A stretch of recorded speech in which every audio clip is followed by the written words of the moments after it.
Olá, eu sou Márcio Holland, professor na Escola de Economia de São Paulo, da Fundação Getúlio Vargas, onde também eu coordeno um programa de pós-graduação Lato Sensu em Finanças e Economia.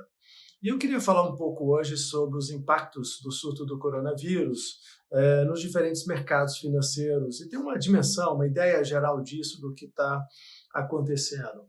Para se ter uma ideia, a gente poderia mais ou menos definir o início do surto do coronavírus no Brasil lá para final de fevereiro, quando nós tivemos um primeiro caso identificado.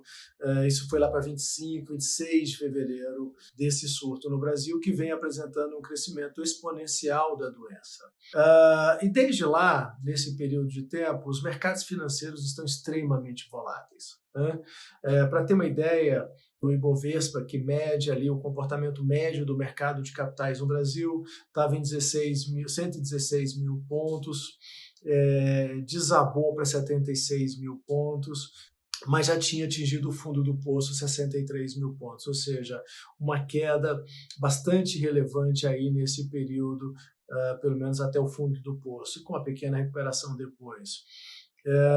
Neste mesmo período de tempo, a taxa de câmbio também passa por um processo de desvalorização muito forte. A nossa moeda, o real, se desvaloriza muito, ou seja, os mercados de capitais ficam muito voláteis e derretem, perdem riqueza, perdem valor de mercado das empresas, e a taxa de câmbio também se desvaloriza muito, até porque também aumenta muito a aversão ao risco global, dado esse cenário de depressão ou recessão mundial que se coloca a partir desse fenômeno.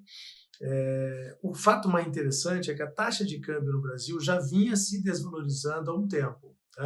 Ela tem essa desvalorização do período do surto de 20%, mas do início do ano para o período mais ou menos que a gente está definindo como o período de início do surto, ela já tinha se desvalorizado outros 12%. Na verdade, desde todo o período do governo Bolsonaro, a taxa de câmbio vem se desvalorizando. Quando ele assumiu o governo, em janeiro de 2019, a taxa de câmbio estava em 3,75, ou seja, de lá para cá, com ou sem surto, ela já se desvalorizou 42%. Tem pelo menos três outras variáveis interessantes nesse período. Uma delas é como é que o Ibovespa estava, antes do surto.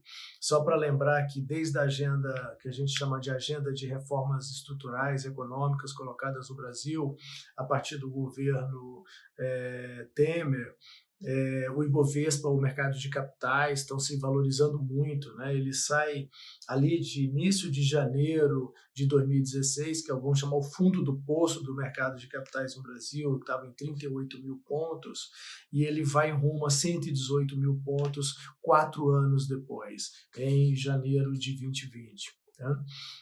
Ou seja, ele aumenta 3 vezes aproximadamente. Então, a grande valorização dos mercados de capitais no Brasil, das ações das empresas em geral. Neste mesmo período, o mundo real não está acompanhando isso. Em 2016, o Brasil tem uma contração de PIB de 3,3%, em 2017 e 2018 o Brasil cresce apenas 1,3%, em 2019 enfraquece um tanto, 1,1%.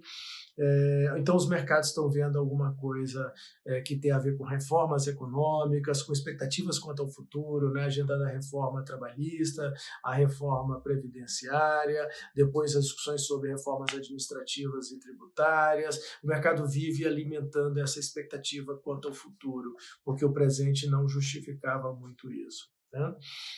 Prova é que o mercado estava alimentando expectativas quanto ao futuro é o CDS, o Credit Default Swap, que é uma medida de prêmio de risco país. E esse Credit Default Swap, medida em pontos,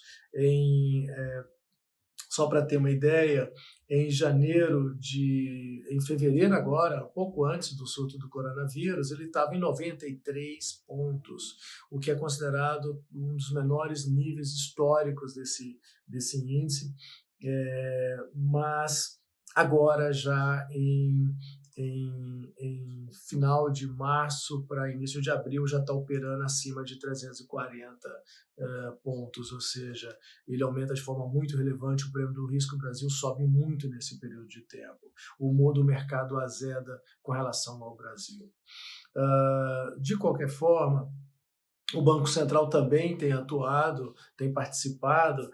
Se você observar a taxa Selic, que é a taxa de juros que o Banco Central usa para, digamos, regular os mercados monetários e funciona como espécie de instrumento de política monetária para controlar a inflação, ela rodou ali em 2015, 2016, em torno de 14,25% ao ano. Em 2017, ele começa um ciclo de queda, desse 14,25% vai até abril a 6,5%, e meados de 2019, junho de 2019, começa um ciclo de novo afrouxo monetário, 6,5%, indo para o que nós temos até início de abril, que é o 3,75%. Isso acontece em grande parte porque a inflação brasileira está bastante bem líquida nesse período, ela sai de 2016 de 10,7% ao ano, depois de um choque de preços, de realinhamento de preços administrados em 2015, e vai rumo a 3,3% em março de 2020. Né?